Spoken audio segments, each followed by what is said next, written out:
I am trying to figure out how to turn this situationship on.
Hi, Anthony. We're going to give people time to stroll in. We're going to start promptly at 7:05. Okay.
Good night, everyone. We are going to give literally 65 seconds before we begin. I'm not wasting anyone's time. We end promptly at 7:30.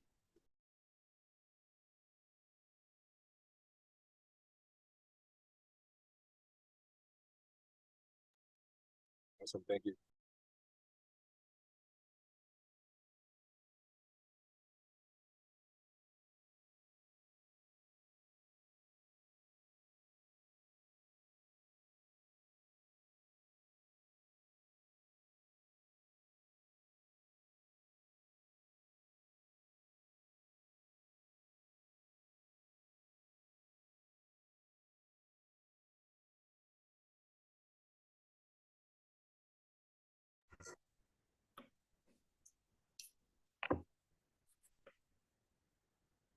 Hey, you can hear my voice.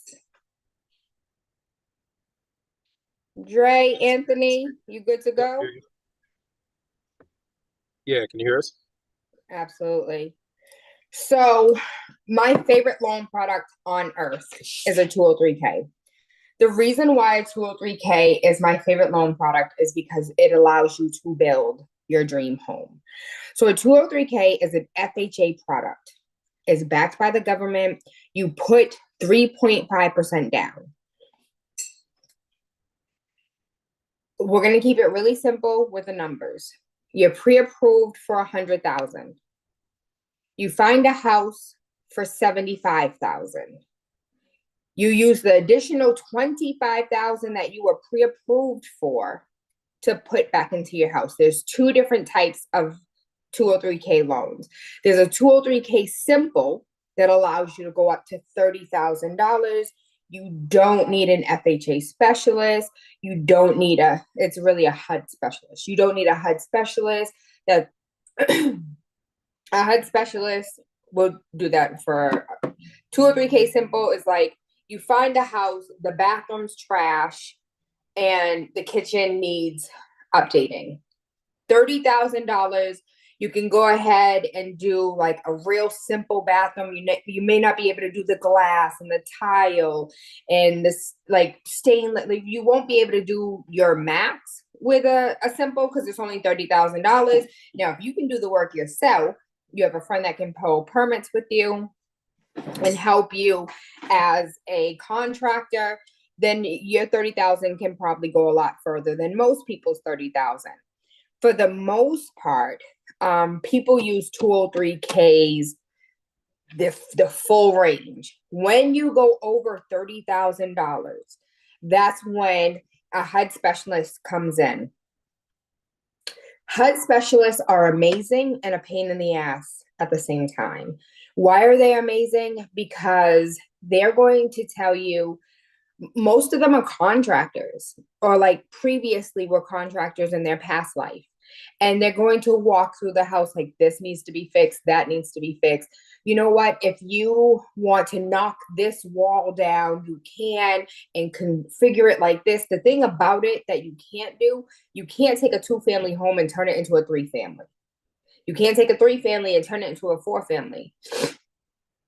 But what you can do is, let's say you have a single family and you want to create an in-law suite. You create that in-law suite, and then after you close out your 203K, you close out, and then you go to the town or you go to the city and you petition to make that in-law suite an ADU. And you did everything you were supposed to do to make sure it had 2 egresses, to make sure that it was law abiding for the state of Massachusetts for you to be able to turn that into an ADU. And so though you can't take a 2 and make it a 3 or a single and make it a 2, what you can do is set yourself up to create an ADU. So it works like any other, I'm assuming you know the process of purchasing a home. If not, we can talk about that at a later date. The pain in the ass about a HUD specialist is they are going to give like the cheapest material. So they're going to like outline your budget and say, this is what this should cost. This is what this should cost. This is what this should cost.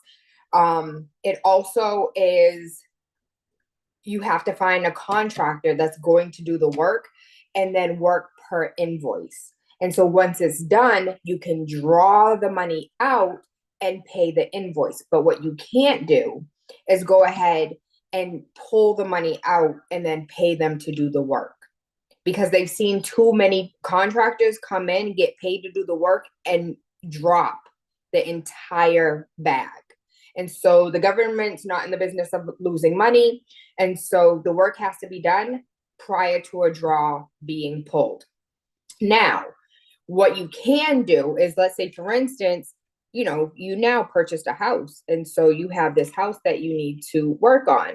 Go ahead and get a Home Depot card, a Lowe's card. And once you have those cards, you can go ahead and get the materials and start paying for the materials on that card. Put it on the card. And if you have a relationship with a contractor, and there's 203K specialists, contractors that are familiar with the process, that know how to navigate the system a little bit better and will work with you. The thing about, let's say you have your own contractor, your contractor has to be savvy. Many contractors that I've come in relationship with, or like based on my experience, is like they're really good at what they do, but as far as paperwork is concerned, they suck. Like they can't pull together the documents that they need in enough time, and that's the one thing that you have to have all your ducks in a row when it comes to a 203K. They have to log into the system. They have to input all of the data. Now, if you want to babysit and call yourself the project manager, there's nothing wrong with that either. And if you're in the trades already, you know what this looks like. You know what these estimates look like. You know what the work looks like. And so for somebody who already does this in a day-to-day, in their day-to-day life, this is it just makes sense for this to be the type of loan that you work with in order to buy and build the home that you're looking for. What else about a 203K that's important to know? 10%. 10%. The government giveth and the government taketh away. 10% of what you are asking for or drawing out of your pre-approval, they are going to fine, or it's fees, documentation, paperwork. The fact that the 203K HUD specialist had to come out, they need to get paid. You thought we were going to pay them? And so 10% of that, they're going to get paid. They're going to take their money. But you also, this is the cool part, you also have 10% over. So let's say, because they understand when it comes to construction, labor is high and cost is high. And so there is a 10% buffer that they do give you. So it's like the bold print give it and the bold print take it away. And so they kind of like balance themselves out. I like to think of it as a wash.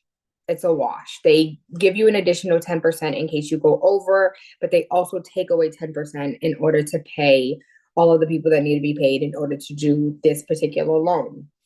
So it kind of washes itself out. You make sure you use all of your money in order to do what you need to do. It is a longer process because it is a little bit more paperwork. Not too many real estate agents are familiar with a 203K. Not too many of them love it the way that I do. I've engaged in several 203Ks, closed them, and watched them fulfill to beautiful 2 families, 3 families, single families with an in-law suite. And so I have seen people make it make sense. And it can literally be what you want it to be. And so I said that I was going to be mindful of time, and we have 15 more minutes. And so I want to answer any questions that Anthony or Drew you may have.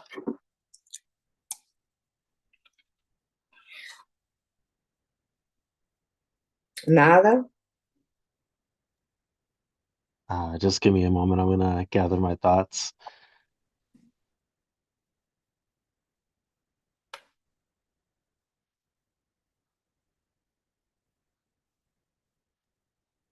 Can you go over the minimum credit score that they're looking for and some of the, those type of requirements that they're looking for at this time? Yeah. So, Has things changed? I know, like, so for me personally, I ideally want a multifamily. And I mhm, hear you talking about the um IDU, additional dwelling units. mhm. So yeah, I guess that's a two-part question. Yeah. So it's an ADU, and the ADU is very, so if you're looking to purchase a three family, you can purchase a three family and still do a 203K.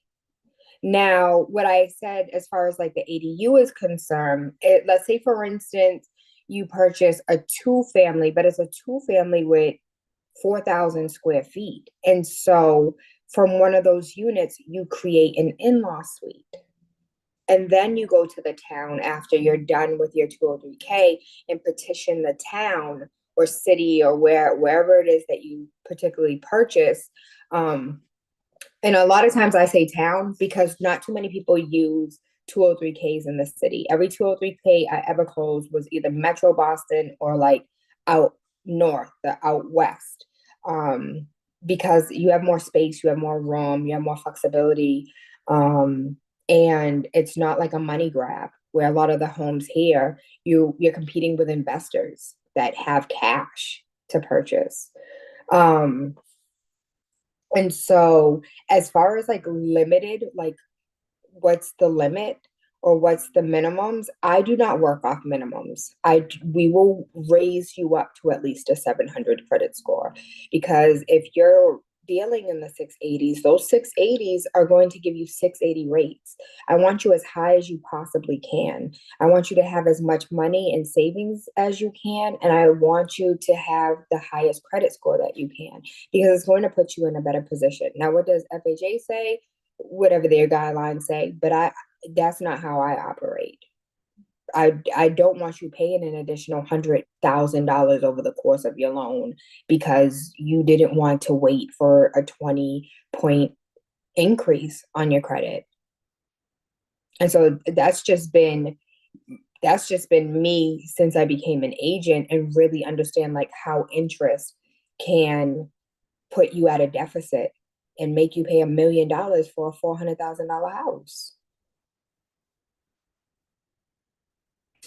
So if you have like, so if credit is an issue, I do have a service that I do not advertise, and this call is being recorded for quality assurance, and so we can talk at a later date about how I can help boost your credit score. But we are not going to talk about minimums because we are far from basic. AP, it's a pleasure meeting you. I said that I'm going to keep this very short and sweet. It's 7 to 7:30 just to really like answer questions and to get you guys in the know of what a 203K is. Talk more between the FHA conventional and so really the difference between FHA and conventional is you come to the table with your own money. You can buy a single family conventional and bring 5% to the table. You can also come to the table with a single family and do 3%. A lot of people don't know this. You can buy a conventional at 3%. You absolutely can. It can't be a multifamily. So you come to conventional is you coming to the table with your own money.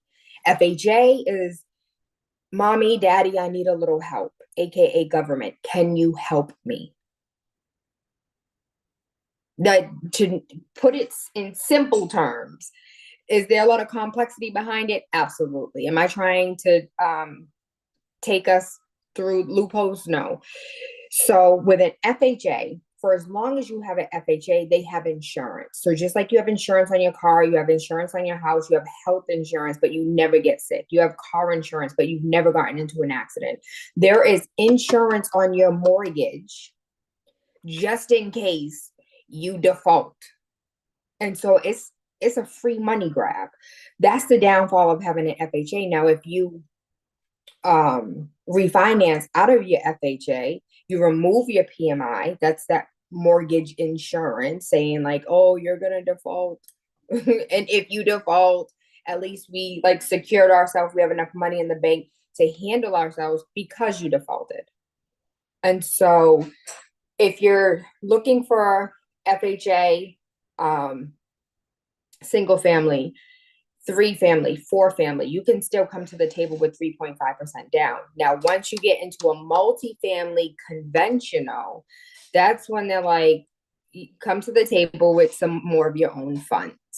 And then when you do, so the 20% rule, a lot of people talk about, well, I don't have 20%. I don't have 20%. 20% means you don't pay the mortgage insurance. Once you come to the table with 20%, or once you've paid 20% of your mortgage, that insurance falls off. Does it fall off automatically? Absolutely not.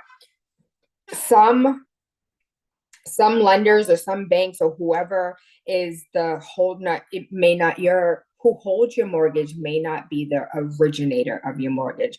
For example, if I buy a vehicle and I bought a Mercedes, I bought a Mercedes and then I sold it to Anthony.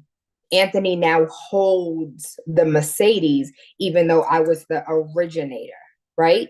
And so, again, super basic, the lowest level possible.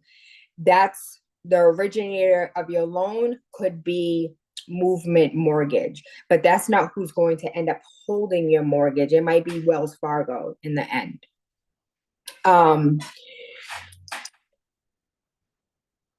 And so we have some questions coming in. And so as far as like FHA and conventional, did that answer your question? The difference between the two? Yes, it answered the question. I'm sorry, it just got home too. So okay, no worries.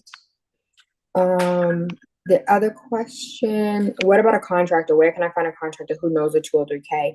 So you can find it on, there's a website.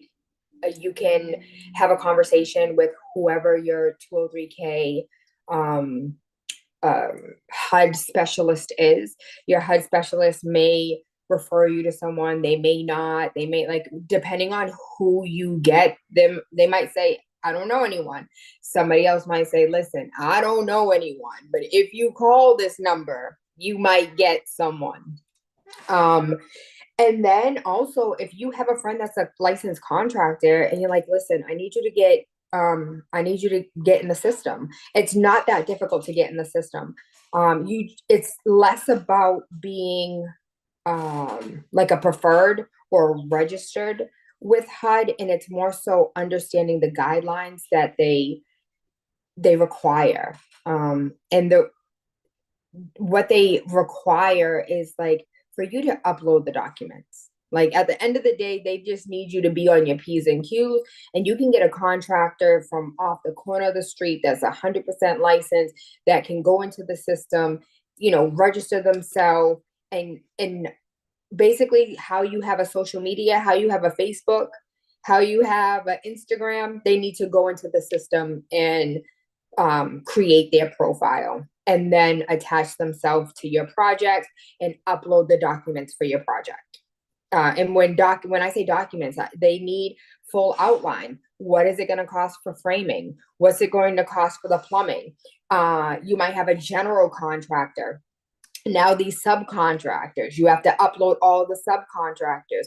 They step by step, and it feels like micromanagement because in a sense it is. They're putting money, their mindset, right? They're putting money into this project.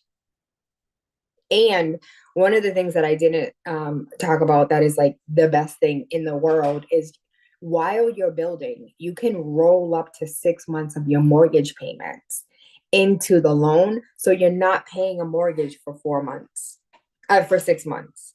And so for 6 months, you're not paying a mortgage because it's rolled into the 203K while you're doing the work. Let me come back to the question. And Drew left us, but if you see this video, Drew, I thank you for stopping by, and I'm glad you got what you needed out of it. He said he had to jump, but he'll be in touch. Thank you for the information. How long does it take the entire process? So typically you can close an FHA. Typically you can close an FHA for 28 days, 28, 35 days. It really depends on how the loan was written, how your pre-approval was written. So if you have a pre-approval, but they didn't do any underwriting, they didn't send your docs, so all you have to do is close, it's going to take some more time because you have to go through the entire banking system. But if you have no one sponsored tonight's event, so I'm not going to say anybody's name, but there's a lot of lenders out here that once your information is in the system, you're fully underwritten. All we really need to do is like legal due process in order for you to close. And in that case, I've seen some FHA loans close as quickly as 14 days. Now, with a 203K, if you have somebody that's on top of their shit, somebody who has their paperwork together, someone who's going to go in the system and upload everything as quickly as you upload everything, oh, you guys can get through it very quickly. Very quickly. I went to 203contractors.com and saw some in Mass, but none are in Vermont. So, but remember, Vermont is filled with contractors. As many Vermont license plates, Maine, New Hampshire license plates that I've seen in Massachusetts working on sites. There's plenty of them. And so what they would have to do is just, just like a Facebook, just like an Instagram. If they're a licensed contractor, all they have to do is go into the system and create a profile. And then you now have a contractor that can work on 203Ks. And so the reason why you would prefer to work with a 203K contractor is because they know the process. They know it. It's like NACA, NACA. You could be a NACA contractor because NACA does renovation loans too. And when one of their clients has a renovation loan, they use their preferred NACA contractors. Just because you're a contractor doesn't mean you can't become a preferred NACA contractor. You just have to go in the system, register. They require you to take some classes to understand their process. And once you understand their process, then you're now a preferred NACA contractor. It's very similar to a 203K. Once you go into the system, you prove you have your license, you have your bonding, you have your insurance, you have your shit together, and I can upload every single document that you need me to do in order to prove that I can get this job done, then there you are. You're a licensed 203K contractor. And just like you went to the website looking for preferred, if you're a contractor yourself, now you can be one of the preferred. I want to make sure that I didn't miss any questions. None of them know how a 203K works. Okay, so ask them if they're, so it's all about negotiations, right? It's all about, are you willing, the real question is, are you willing to work off invoices? Unless you have the money to pay them up front and then reimburse yourself off the back end, what you want to make sure that like the number one question is, will you work with me based on draws? So once the work is done, we pull a draw. Once the work is done, we pull a draw. Framing is done, we can draw. Plumbing is done, we can draw. Right? And so for a 203K simple, I could be incorrect on this. For a 203K simple, I believe it's 3 draws. For a 203K, it's 5. So you can do up to 5 draws. If you don't need all 5 draws, you don't have to. If you need all 5 draws, you can.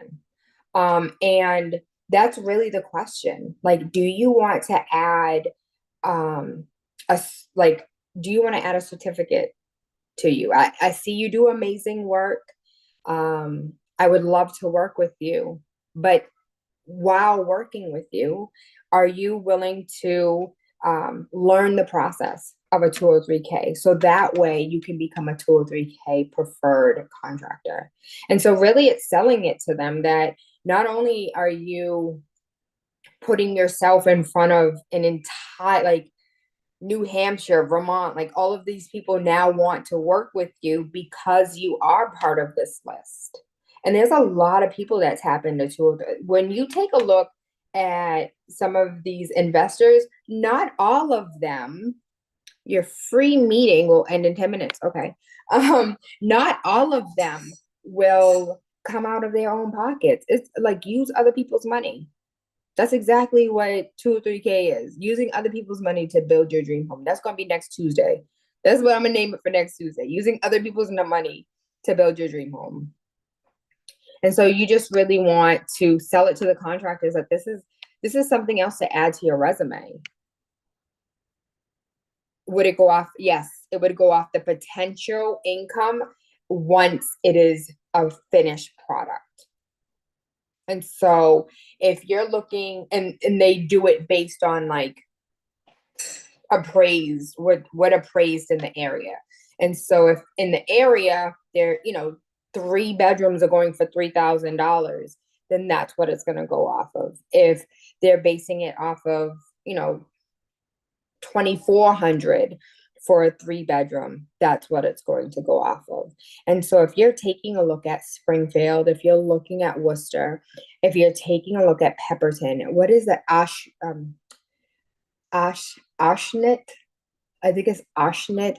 Like there's a lot of elders, unfortunately, that are passing, especially in the Cape. Like a lot of elders in the Cape that have like their Cape home that they bought back in the 60s. And the kids is like, I don't want this. I do not want this house. And there is a lot of little, 3 bedrooms, 1 bathroom, 1,300 square feet. Do you know how much money you can make because people trying to go to the beach? Even New Bedford, what's crazy about New Bedford is the state of Massachusetts, you always have to follow the money. When we take a look at New Bedford, the state of Massachusetts gave New Bedford millions of dollars to redo their waterfront. When you take a look at Lawrence got millions of dollars for a brand new YMCA. You think that YMCA was for them kids that needed to play basketball? 90% of the time, that's how it starts off, but it's not how it ends. And if you take a look in Boston, look at the Kroc Center. So just always follow the money. Trying to stay in and around Boston, one of my jobs has a benefit for money towards a house in the city of Boston. There's a lot of money when it comes to grants. There's a lot of money that you can apply for, and you can make 115,000 as a single person and still apply for these grants. And so, but sometimes it's not always beneficial for you. And so it's definitely a conversation for us to have. And I want to be mindful because we are over by 3 minutes. And so did I answer AP, Anthony, your questions? Are you good? You feel comfortable? You feel confident? You have other things that you want to discuss?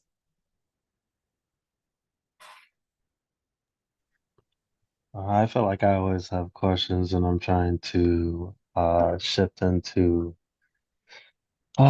this phase, um, you know, because eventually like I want the multifamily for me, my son, but I have to deal with a lot of stuff with child support. So that's a lot Mm. of the things that's hindering my credit, which was in an upward scale and came crashing down due to unjust things that are being worked through. Yeah, so Anthony, I know that Councilman Worrell and Rep Worrell, the two Worrell brothers, are currently working on something like that. So I would suggest so their office is open from 12 p.m. to 6 p.m. right there in Four Corners next to Vaughn's Fish and Chips. Go in there, have a discussion with them. They're working on something for fathers. I would add to that, like, you already know that I'm a huge male advocate, of father's advocate, but it's different coming from a woman, right? And so if you go in there and you say, listen, I would love for you to bring forth a bill that looks at the way that fathers are unable to purchase properties because of the tax, of the fatherhood tax that is levied against them, and child support. And if you were able to get this house when most moms have like a Section 8 voucher or income-based housing, if I was able to deduct or subtract some of this child support, I could buy a house and my child could be with me 50% of the time. And then my child support could decrease 50%. Right. And so I think that, What was the address there again? I know. So I'm the brother that Christopher Worrell pointed out at the Kings Amongst Kings event. So yes, okay, me and him have already started that conversation. But every yeah, time they mention where they're located, it's kind of either muffled or like not like written. So so where it's did you say four, that they are? so it's on Erie Street. If you Spell look at that. Spell that. Erie, Erie, Erie Street. So it's right next to Vaughn's Fish and Chips, Vaughn Fish and Chips. And you said it's ERI E R E R I, IE. Erie Street, and it's right there on Uh, the corner. You might have to park somewhere down the street and walk because parking absolutely sucks on and what Erie. did you say? What did you say the hours are? 12 p.m. to 6 p.m. Every day or Mm-hmm. Monday through Friday? But that's a good question. I don't know the answer to that. Okay. Yeah, because I literally have like seven things in front of me for father advocacy and the laws, and looks like something got amended or changed as of July 31st, 2023 for here in Massachusetts. And I just found it after like watching a TikTok of another state, and I just found a different uh way to phrase it. So that's how I was Mm, able to like find it. But I've already brought stuff to Chris. Um, so it's a matter of seeing what he actually is thinking about proposing mm-hmm, and actually like getting it up and running and where it's at, because it looks like there's other senators and such, um and I don't see his name on here yet. mm-hmm. Well, good luck. Absolutely good luck. If there's anything that I can do to be helpful, I hope I answered all of your questions. Hmm. Thank you. Yeah, of course. All right, All have a right. good Good. evening. You too. So I'm just checking to make sure I didn't miss anybody that's currently on YouTube watching, and have all of your. Thank you. Yeah, of course. Okay. So no questions on YouTube. And with that being said, I thank you. I love you. I appreciate you. I hope you guys have an amazing night. I probably will do this once every other Tuesday. So that way I want everybody to have a 203K loan. I have a focus in 2024 to work with any and all construction contractors, journeymen, women, anyone that is in the trades. And so the goal is to have tradespeople using a 203K and building their dream home. And I have an affinity for a woman in a hard head. I think that is like, I love it. Beautiful to me. So I hope you guys have an amazing night. Feel free to give me a call, send me a text message, visit the website,